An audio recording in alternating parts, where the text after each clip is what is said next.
Sunu Bank, en partenariat avec Sud FM, vous offre le journal de l'économie. Sunu Bank, avec vous à chaque étape.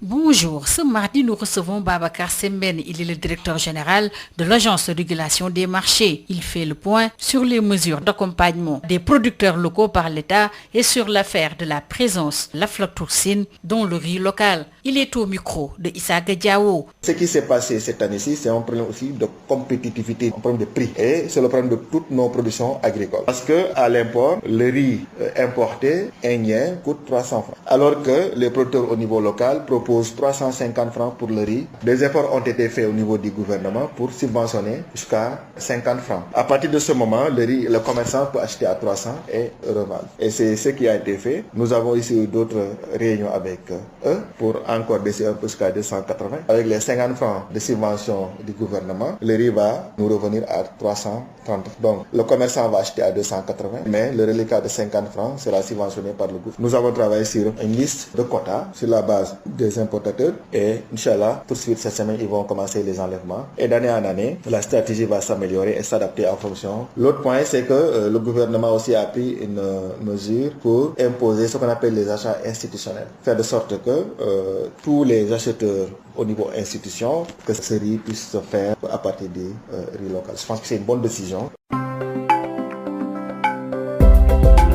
En tout cas, les échantillons, parce que je pense qu'ils ont corrigé, c'était sur à partir de le riz import. C'était une erreur en termes de communication. Donc, maintenant, ce qui se passe souvent dans la présence de l'aflatoxine sur le riz, c'est valable pratiquement pour toutes les céréales. C'est au niveau du stockage et par rapport aussi à la durée du produit. Parce que souvent, les riz arrivent en quantité. C'est de grosses quantités qui après sont stockées dans des hangars. Et le stockage peut durer 6 mois, 1 mois, etc.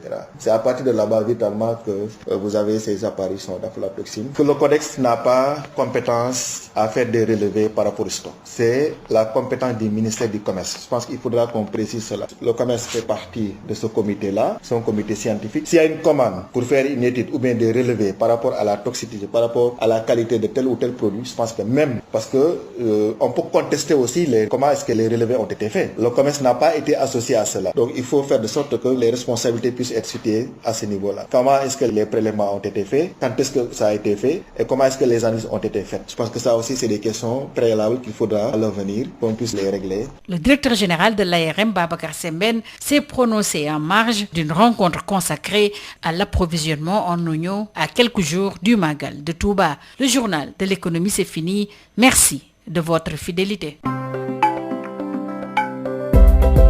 Sunu Bank, en partenariat avec Sud FM, vous a offert le journal de l'économie. Sunu Bank, avec vous à chaque étape.